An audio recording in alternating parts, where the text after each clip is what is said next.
Pada episode sebelumnya, telah diceritakan tentang kedatangan Resi Druwoso ke Gunung Saptoargo untuk memberikan sarana berupa mangga pratonggo jiwa kepada Prabu Pandu yang terkena kutukan.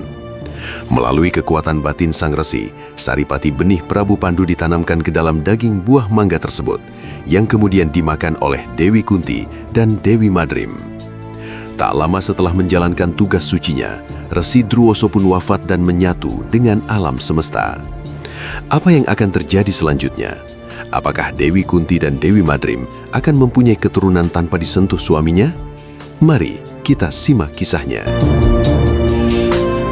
Puncak Saptoargo kembali diselimuti kabut kesunyian yang menggulung pekat seiring wafatnya sang Resi Druwoso. Setelah upacara penghormatan untuk arwah Resi Druwoso selesai dilaksanakan, Kiai Semar kembali pada kegiatannya sehari-hari sebagai abdi pamomong di Saptoargo.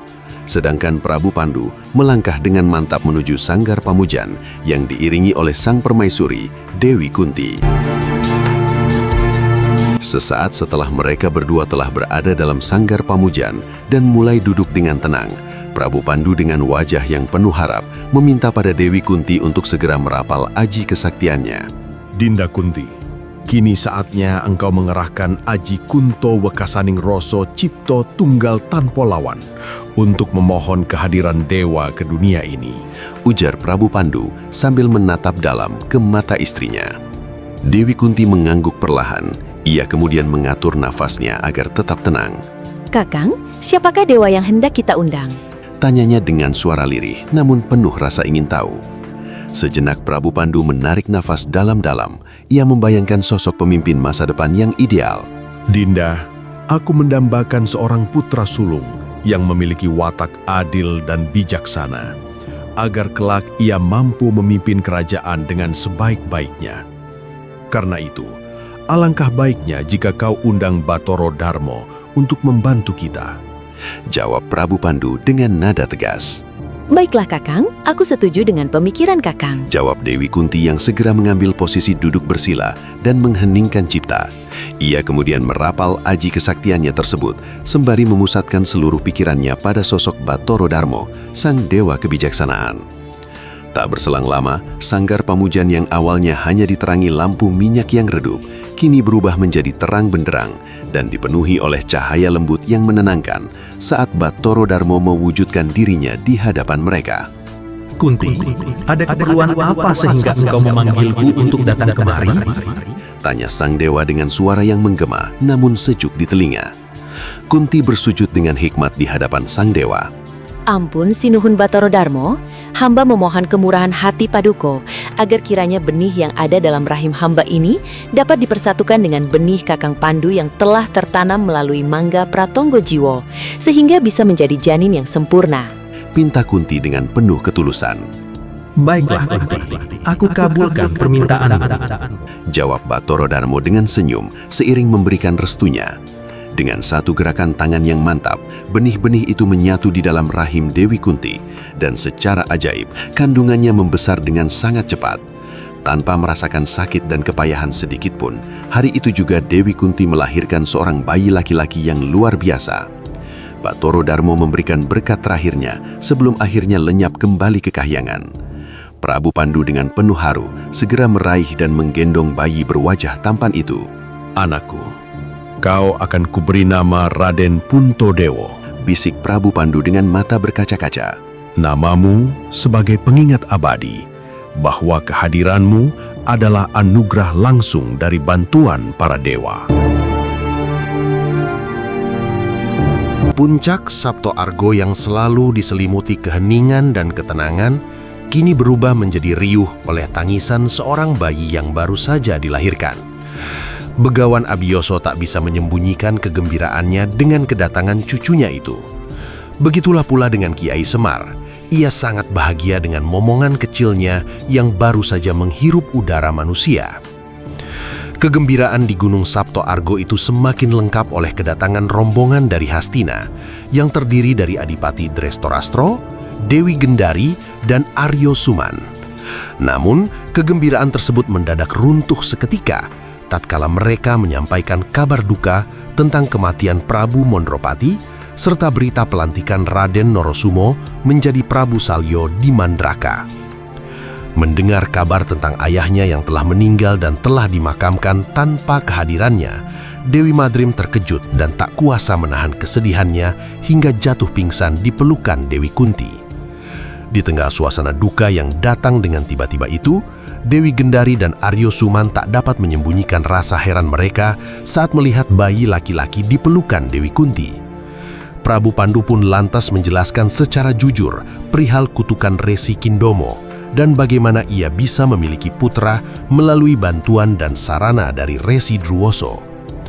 Aryo Suman yang berperangai licik segera berbisik kepada kakaknya agar ikut meminta bantuan serupa. Dewi Gendari yang kebetulan juga belum mempunyai putra, segera memohon kepada Begawan Abiyoso agar diberikan sarana supaya bisa segera mengandung dan mempunyai putra. Tanpa banyak pertimbangan lagi, Begawan Abiyoso segera mengambil biji mangga Pratonggo Jiwo yang masih tertinggal dan memberikan kekuatan agar biji mangga itu bisa menjadi obat penyubur. "Telanlah biji ini, Gendari," ujar Begawan Abiyoso sambil menyodorkan biji mangga Pratonggo Jiwo pada Dewi Gendari. "Dan kau, Drestorastro, dengarlah. Setelah kalian kembali ke Hastina, segeralah laksanakan kewajibanmu sebagai suami, karena istrimu kini dalam keadaan yang sangat subur." Adipati Drestorastro hanya bisa tersipu malu mendengar nasihat ayahnya tersebut. Belum juga ketenangan di puncak Sabto Argo kembali utuh, tiba-tiba saja ketenangan semu itu terkoyak oleh kedatangan Prabu Rudrakso dari Awangga yang secara membabi buta ingin membalas dendam atas kematian Patih Taksoko dan sekaligus merebut Dewi Madrim dari tangan Prabu Pandu. Kebetulan sekali si buta juga ada di sini. Ejek Prabu Rudrakso pada Adipati Drestorastro. Sekali terpukul, dua lalat pasti akan mampus. Lanjut Prabu Rudrakso yang masih terkekeh-kekeh tak karuan. Adipati Drestorastro yang hendak bangkit menghadapi raksasa itu segera dihentikan oleh Prabu Pandu. "Kakang, diamlah di situ. Jangan bangkit dari tempat dudukmu. Biar aku saja yang menghadapi raksasa tak tahu adab itu," cegah Prabu Pandu sambil menahan tubuh Adipati Drestorastro agar tak bangkit dari tempatnya duduk. Sesaat kemudian, Prabu Pandu melangkah menghampiri raksasa yang kini sedang bertolak pinggang di halaman padepokan, sementara beberapa pasukan yang dibawanya sudah dalam keadaan siap melumat Sabto Argo kapanpun diperintahkan. "Siapa kau? Dan apa maksud tujuanmu datang kemari dengan membuat keributan?" tanya Prabu Pandu dengan suara lantang. Aku Prabu Rudrakso, Raja dari Awangga. Jawabnya dengan mengayun-ayunkan gada besi berdurinya. Serahkan Dewi Madrim padaku, dan aku akan mengampuni nyawamu dan nyawa kakakmu yang buta itu. Adipati Drestorastro telah membunuh abdiku di Mandraka, jadi dia harus menemani abdiku di neraka. Lanjut Prabu Rudrakso. "Dajjal laknat," bentak Prabu Pandu yang masih mencoba menahan diri. "Dewi Madrim adalah istriku, dan aku tak bisa membiarkanmu untuk sewenang-wenang pada Kakang Drestorastro. Pergilah, bawa pasukanmu enyah dari Sabto Argo, atau aku akan menumpas kalian semua," ancam Prabu Pandu pada Prabu Rudrakso. Menumpas kami? Tubuhmu hanya sebesar lalat. Sekali tepuk kau pasti mampus. Gelak Prabu Rudrakso sambil jingkrak-jingkrak di hadapan Prabu Pandu. Sejenak kemudian, "Pasukan, hancurkan puncak Sabto Argo ini. Jangan sisakan seorang pun hidup, tapi jangan sentuh calon permaisuri atau aku penggal kepala kalian."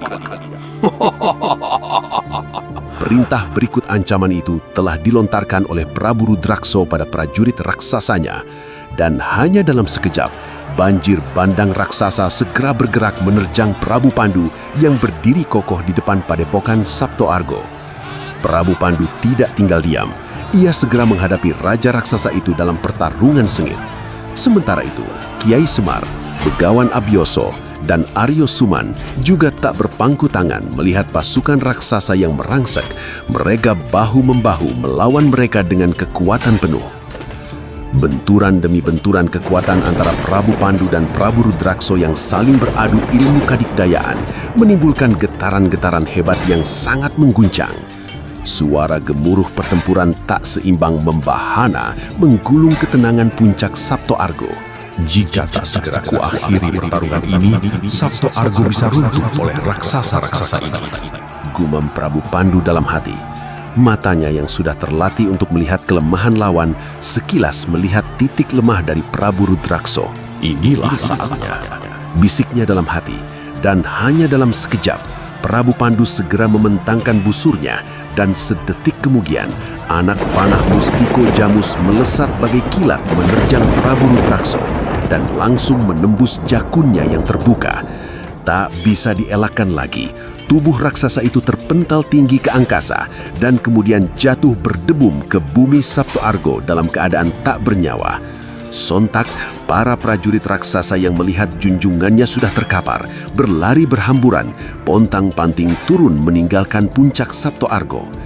Hanya beberapa raksasa saja yang masih terlihat tertinggal di puncak Sabto Argo karena mereka di bawah kendali Raden Kolokarno, sang pangeran Awangga.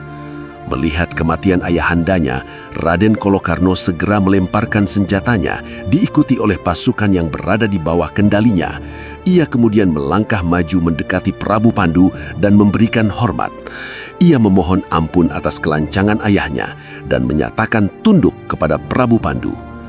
Prabu Pandu yang masih dalam keadaan siaga dengan serta-merta menurunkan kewaspadaannya dan melepaskan busur saktinya ke alam sasmita. Prabu Pandu terkesan dengan kesopanan Kolokarno dan memberikan pengampunan padanya. Raden Kolokarno, kembalilah ke negerimu dan pimpinlah bangsamu.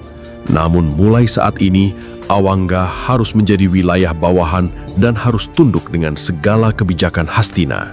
Titah Pandu dengan tegas. Raden Kolokarno menyanggupi syarat itu dan membawa jasad ayahnya pulang dengan penuh hormat. Kini puncak Sabto Argo kembali dalam pelukan ketenangan yang sesekali dihiasi oleh tangisan Raden Puntodewo yang minta untuk disusui.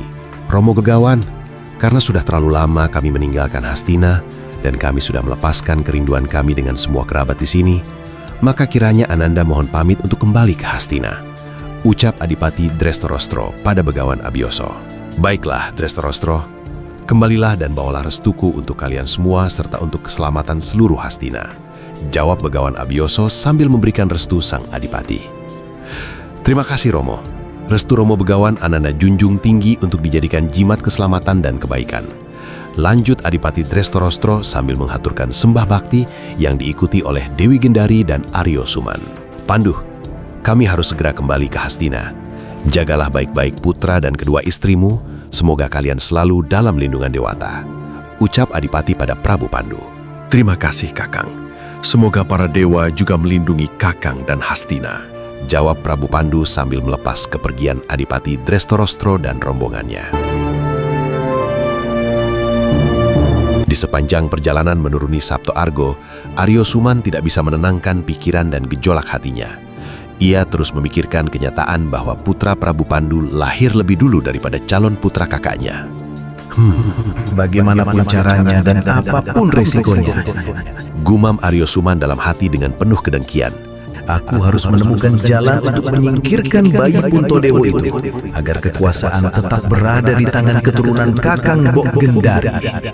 Apakah rencana jahat Aryo Suman akan segera ia jalankan setelah sampai di Hastina?